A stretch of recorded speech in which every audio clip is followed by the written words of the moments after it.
I'm your host, the most local 23. You're joining me for Red Carpet Diaries, Book 2, Chapter 9, From Russia with Spain. Between your visit to Seth and Tisha's 10th set and a fake date with Chadley, your time off in LA was anything but restful. But there's no time to dwell on that. You're about to head off to a location shoot in Moscow. What do you even pack for Russia? Sorry, Tazzy, but I don't think you'll fit in the carry-on. But don't worry, Uncle Chaz is very excited to get some time with you. You dig through your closet. This might work. Oh, winter glammy! Yes, actually, that would work in Russia. That's very Russia style. Stay warm in these stunning winter looks. Maybe I have something else in here. No, just back to the goddamn story. Once you're dressed, you finish packing your bags and call a car to the airport. You arrive just as your co-stars are boarding a private jet. The attendants load the baggage onto the plane. It's clear they're ready to take off any minute. Wait, did I get the wrong information or something? I'm still early according to Tad's schedule. You're gonna ride on like a piece of shit jet. I'm not sure. Tommy said you wouldn't be on the same flight as the rest of us. Yeah, but, Jessica, the plane is too full for all of us to fit, so they just went with the best of us. I'll take your seat, Apricot. I'll take your seat, Apricot. You know what? I know, I'm tired of being nice to her. She laughs. That's beyond not happening. If I knock you unconscious, it'll happen. But enjoy your flight. I'm sure Uncle Victor's booked something just as good for you. Ciao! She disappears inside the plane, laughing to herself. You head up to the flight attendant. I think there's been a mix-up. I'm supposed to be on this flight? I'm sorry. For safety reasons, we can't allow more passengers on this flight. If you just head through those doors, they'll take you through the security to your aircraft. She points towards the terminal entrance. Okay. I have to board now. But you could take my seat, and I could snag a spot on the commercial flight. That way... I'm sorry, sir, that's not possible. FAA regulations, or... Well, I'm sorry, it's just not possible. You lying mother... Oh, okay. Well, I'm sorry, Jessica. I wish it was something I could do. See you in Moscow? Definitely. Enjoy your flight. You hug him and head to the airport. After waiting for over an hour in the security line, you finally board your plane. Wait, I'm in the middle seat? Just then, the man in the seat directly in front of you reclines a seat all the way. You flag down the nearest flight attendant. Now you're a flight attendant? Is everything alright, miss? Not really. Is there another seat available? Maybe in the first class? I'd be more than happy to pay for an upgrade. I'd love to be able to accommodate you, but the flight today is totally full. Right, okay. You take your seat. It's cramped. The man next to you immediately starts snoring, head lolling on your shoulder. Look on the bright side, Jessica. Just 12 more hours until you reach Russia. Several uncomfortable hours later, you touch down and shuffle off the plane. You work your way through customs and down to the baggage claim, stumbling from tiredness. I think my leg cramps are starting to develop cramps. Fortunately, you see a car service driver holding a sign with your name on it. Looks like I'm finally done doing penance. You say that. Ah, Moscow. Raise your drinks, everybody, to home of Russia. You can't help but marvel at the city on the drive to your hotel. The multicolored domes of St. Basil's Cathedral are lit up against the night sky. They're like something out of a fantasy novel. Soon your driver drops you off at a seedy-looking concrete building. Head inside. And your penance isn't done yet.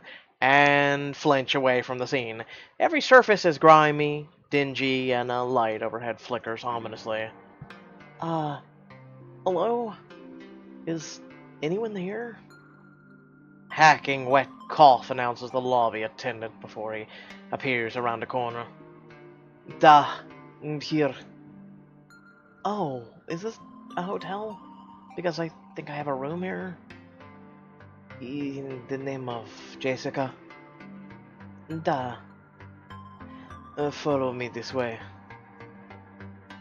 He leads you down the threadbare carpets and a door covered in peeling paint. If you need anything, please hesitate to call. Please hesitate? Okay. Don't you mean... But he's already slumped down the hall. You head inside. Unsurprisingly, the room is as charmless as the rest of the hotel. You've just started to unpack when you hear a knock on your door. Please be the film crew telling me there's a mix-up. Unfortunately, when you open it, you see... Let me guess, Victor? Oh, god damn it, it's worse. Ciao, Jessica. Is this really your room? Why are you here?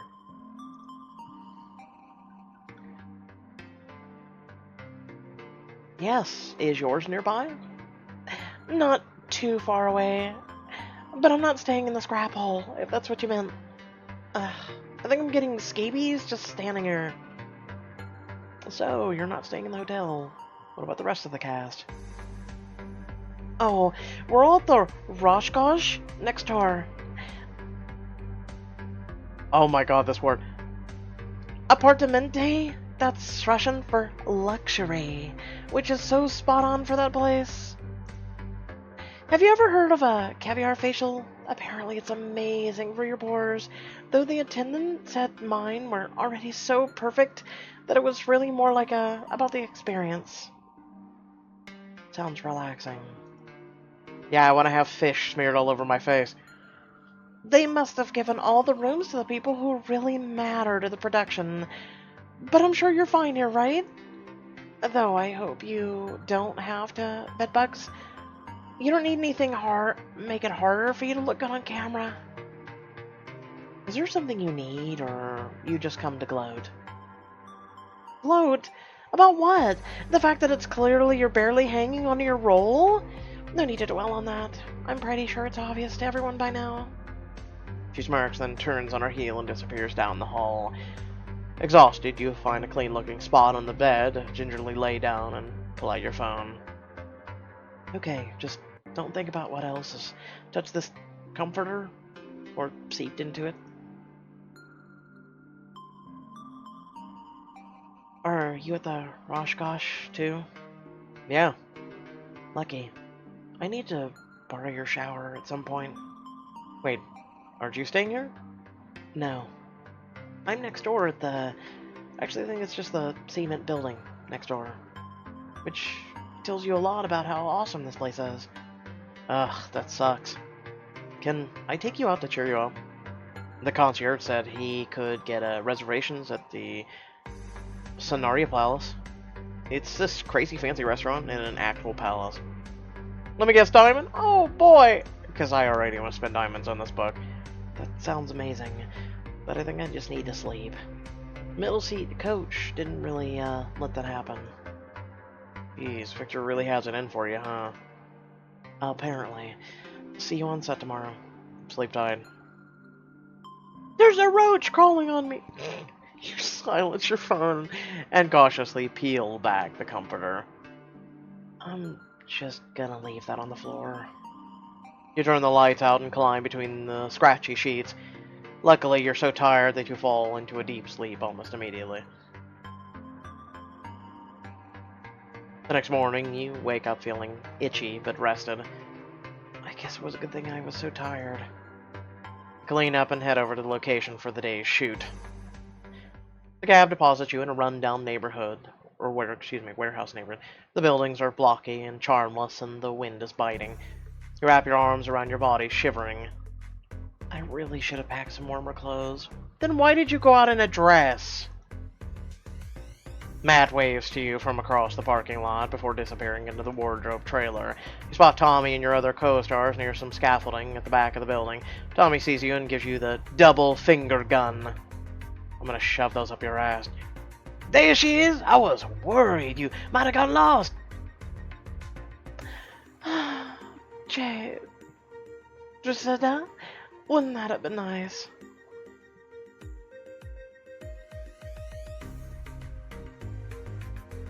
Maybe put me up in your hotel then. You know I would if I could, babe, but the decision's out of my hands. But I'll have Dave swing by tomorrow, so you won't have to come to the set alone. Would that help? That's fine. I'd appreciate it. So what's the plan for today? You're gonna love it. We're doing a chase scene on the scaffolding around back. It'll be part of parkour, part of aerobatics. All the great circus stuff, and not even a ballerina dog. I asked. Tommy rolls his eyes, ignoring Chadley. Anyway, the rest we'll add in post. You look up the rickety scaffolding. It barely seems to be attached to the crumbling walls of the building, and in some places it's rusted over pretty heavily. Are you sure this is safe? It looks really flimsy.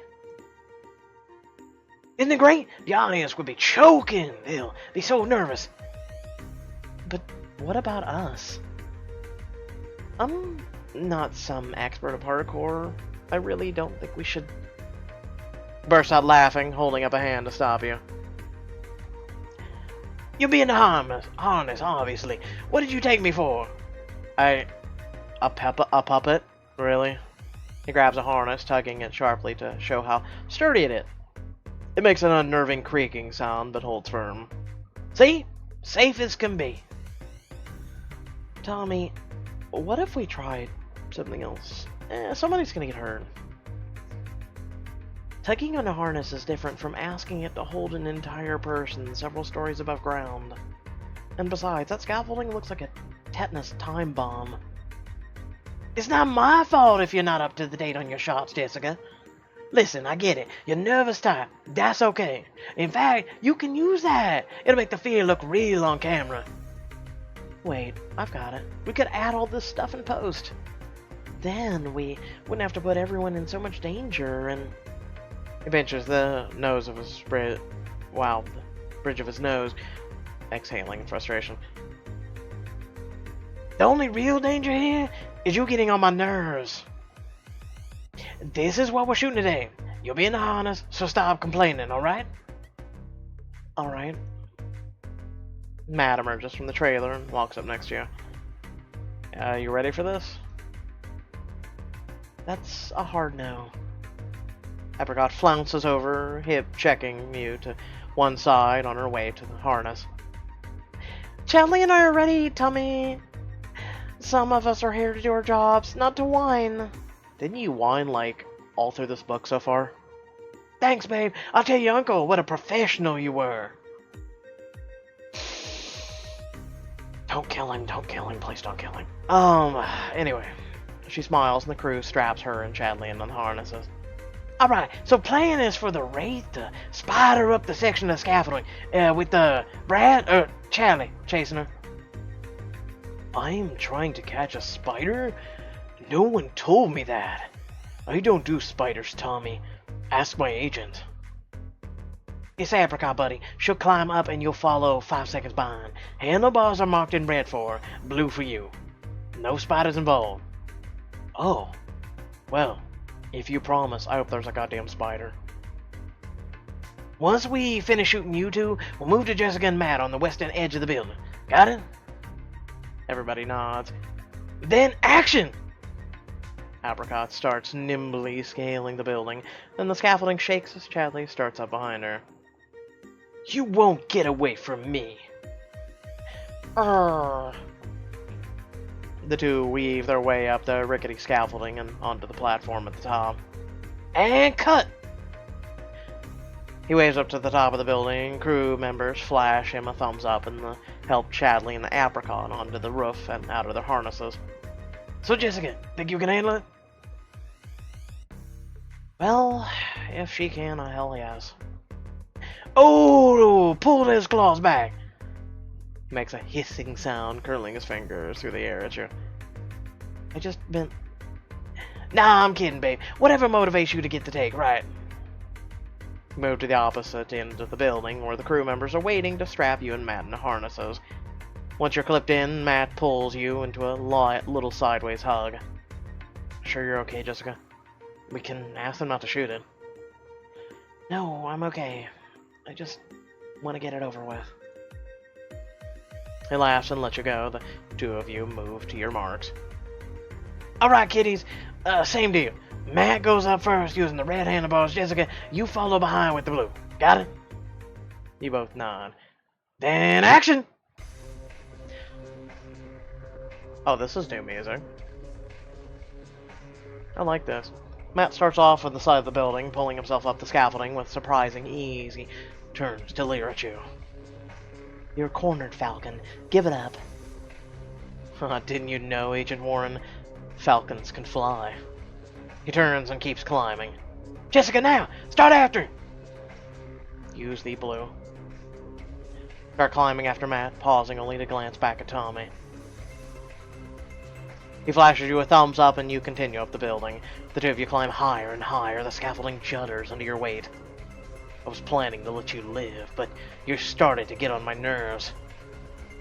I was planning a spa visit this afternoon. We can't always get what we want, Falcon. You put on a burst of speed and Matt glowers at you.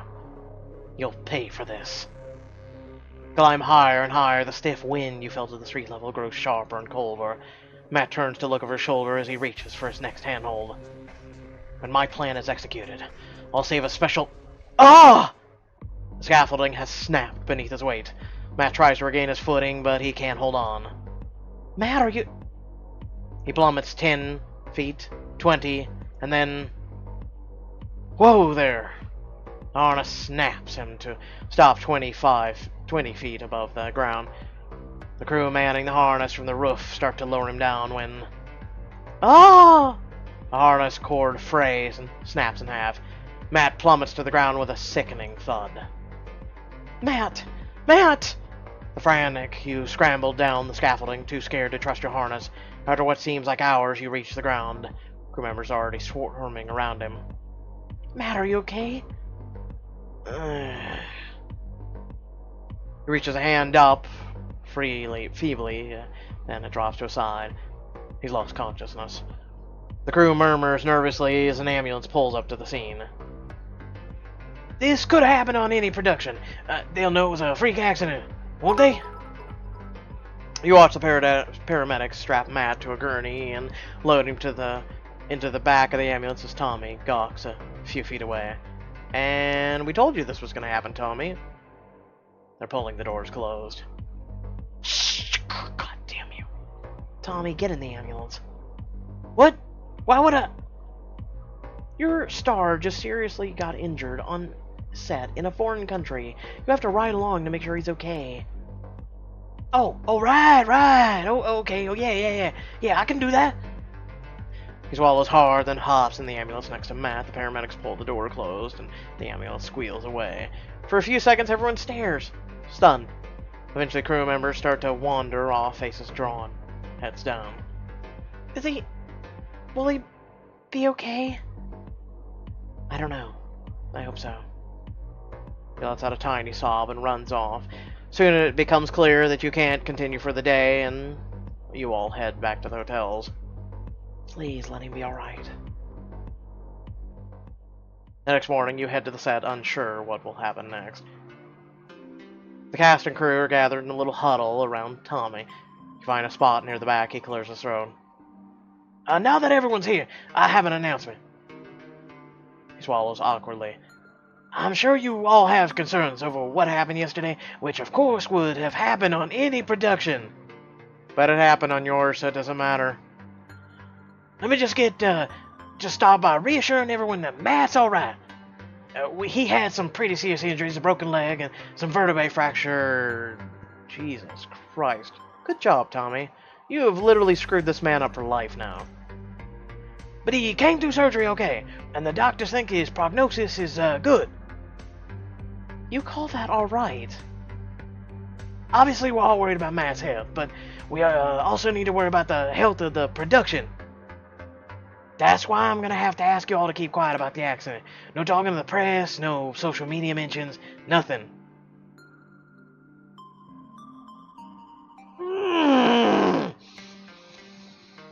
No, because remember, we don't even have access to our social media accounts because of Tad. So literally, we are in the dark. The only thing we really do have access to is, per se, the dark web. And maybe calling Chaz. You seriously believe that it will work? There are dozens of people working the shoot. All of them saw what happened. Any of them could leak this. Well, yes, but, not to mention the hotel staff, the caterers, the doctors who operated on him. Well, we'll inform them too. Matt's seriously hurt. The rest of us have no way of knowing if we'll be safe on set. Mia, do you think this could happen again? I weirdly wish she'd stop speaking whatever language she's speaking. I think it's not a matter of if, it's when. Tommy's more worried about getting bad press than our safety. That's enough! This is my decision. And my word is final. Or what? Oh, you're fired! You can't fire me because you would have to go through Victor first. You're joking. I'm dead serious. Read your contracts. Anyone who leaks this out is out on their ass. You hear me? Everyone looks around at one another shocked. Yeah, but again, how do you control the hospital staff, the caterers, the hotels? They're not going to be fired by you. You're just going to have to pay your tab and leave. Do you hear me?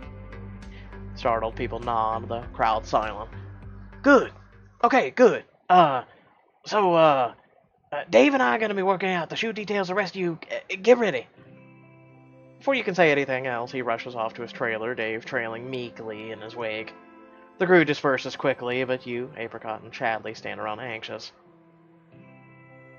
I don't think I would ever talk to Chadley on my worst day. Apricot. You head over to where Apricot's standing, arms folded tight across her stomach. Is everything okay? She glares at you, then her face falls. I mean, I guess I've never been on a movie before, and is this normal? I mean, for stuff like this to happen? Uncle Victor said everything would be okay, but I'm scared. That could have been any of us. This is definitely not normal. Someone cut serious corners on this production, and Matt paid for it. He'll be okay, right? I mean, eventually? I don't know. I hope so. She nods, eyes going filmy with tears, impulsively you lean in and hug her. Oh god, we're redeeming her next to... It's Victoria 2.0. What? She swallows hard and then hugs you back, heaving a shuddering sigh. If you see him, tell him I'm thinking about him, okay? Okay. She pulls away from you, smiling weakly, and strides off to her trailer, head down. That was unexpected. What? It's redeeming. Blech. You take a deep breath, gazing off in the direction of Tommy's trailer. All of us are scared, and Matt's in the hospital. This is not acceptable. I don't care whether Tommy wants to hear it or not. I have to say something to him. Squaring your shoulders, and you stride off towards the trailer, ready to give Tommy a piece of your mind. Walk up to the door, raising your fist to pound on it when you hear voices. You'd think an action star would have known better than that. Make an idiot move like that. He totally missed the handlebar. I mean, we mocked him with no reason, you know? The scaffolding around that section did look pretty flimsy, Tommy. Is Tommy seriously blaming Matt for this? Yeah, well, that's what you get when you get budget cut in the half last minute. Seriously. Why did Victor force us to shoot in a godforsaken country in the first place? You saw the cost savings. Yeah, and look how much good that did us. Oh my god. But the cast does seem pretty shaken up. Well, they can get unshaken. Victor made it pretty clear that we need to get the shoot done fast and under budget. Which means the only equipment option is a 2-bit operation we've been using so far. You hear a heavy sigh, and then the door bursts open.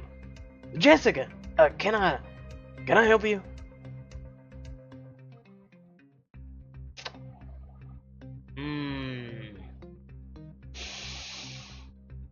This calls for a sip of coffee while I think.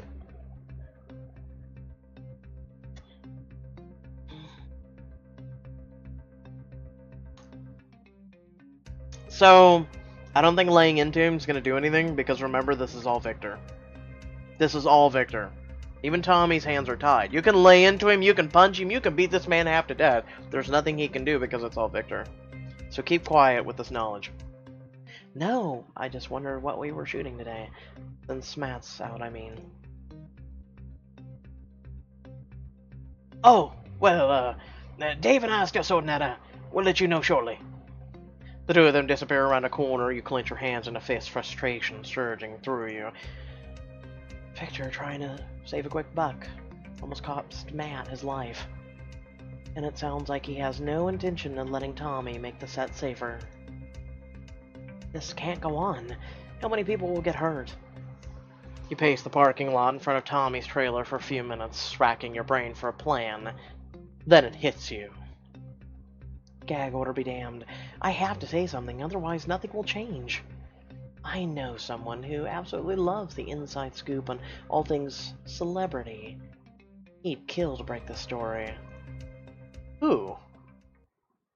You duck around the back of the trailer and pull out your phone, typing in the number. Seconds later, an assistant answers. You tell her your name, and she goes to find your boss. After a few minutes, you hear a confused voice on the other end of the line. Oh, Leland. Hello again. Jessica, what's going on? Did Chaz tell you I wanted you to do cameo? Because it would absolutely make the dream sequence sketch. Actually, I'm shooting in Russia right now. But I have some news I think you'd really be interested in about double agent production. Hot gossip? And you thought of me? I always knew this was true love, Jessica. So, lay it in on me. I'm all ears, head to toe. It's frankly freakish how many ears I've got sprouted. First, you have to promise me you'll keep me anonymous. This is seriously insider info. I could lose my job for talking to you. Of course, I'll keep you anonymous. I know it might not seem like sometimes I'm a journalist. I would never reveal a source. The reason I get so many insider tips is because people trust me. I promise whatever you tell me will be in confidence. Well, okay. I guess I'm gonna have to take your word for it. Because you won't believe the way they're running this production. You tell Leland everything you know and about the disregard for the actor's safety, Matt's accident, the awful things you hear Tommy say. And then instead of coming back to set today with a plan to make it better, he told us we're under a gag order. That is straight out of the Mum Marty's playbook. Frankly, I feel bad for Tommy Phelps. The man's career is so tied to Victor at this point. He's just a puppet. Ah, see, I called it. He chose his own strings. You're always good with a bon mot, Jessica. I have to dash, but this will be a lead story today, and I promise no one will know we ever spoke. And good luck. I know it must have taken a lot for you to share this. Would you like to know also what Victor's doing to me? No? Okay, we're not talking about that right now. That's right, we have no evidence. Thanks, Leland. Here's hoping it leads to some changes around her. You hang up and head over to the lounge tent you've set up for craft services. Why does this all of a sudden feel like V for Vendetta? This suddenly feels like V for Vendetta. I wonder if something will happen to Leland. The cast and the crew are milling around, clearly impatient to know what, if anything, they'll be filming today. A few hours pass, and Tommy bursts onto the scene, distraught. Who did it? Who leaked? They'll find out, you know. It's only a matter of time.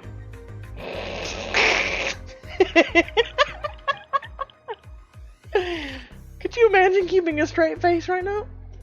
He looks around the group, eyes wild, and settles on you. Jessica, you sure were vocal this morning. Anything you want to share? That your puppet? Holy that, these blintsies are amazing. So light and delicate, I've eaten 6 already, and I still want more. He glares at you, obviously annoyed, but says nothing. Until we get to the bottom of this, we will be at the bottom of this. Production is suspended. Dave and I will be supervising new safety protocols. He rolls his eyes, sniffing. Which are going to cost a mint. With all the cuts we already made, these might even cut into the CG budget. Dave whispers something into Tommy's ear. Tommy exhales, massaging his temples. I don't give a shit about your goddamn CG budget. That's on you. Anyway, until they're in place, you can sit tight at the hotel. We probably won't be cleared to shoot today. Everyone starts chattering at once. You smile to yourself. Take that, Victor. You're making your way off set when your phone rings in your pocket. The number is blocked, nerves crackling. You pick it up. Hello? Oh, Jessica. So glad I caught you. I wanted to deliver this news myself. I know you were responsible for dragging this production's name through the mud. What are you talking about? I never... Spare me. I have my sources, Jessica, in places you can't even imagine. And since I know Tommy was very clear about the consequences for sharing the latest developments on set, you can almost hear his lips curling into triumph. You're fired. Effective immediately.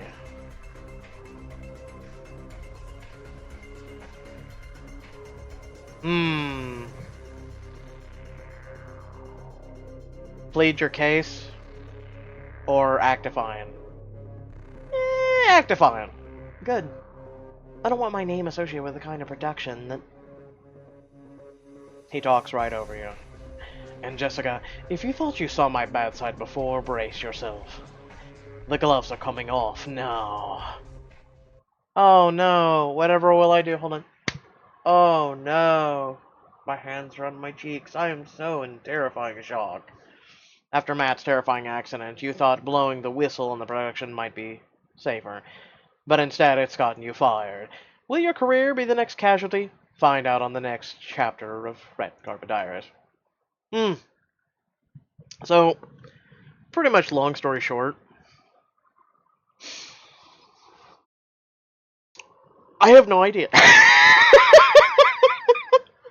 Like, okay. We've been screwed over. What's he gonna do? Say we were a bully of this or a bully of that? I mean, Matt's completely out. He's lost his 2 stars. I mean, okay.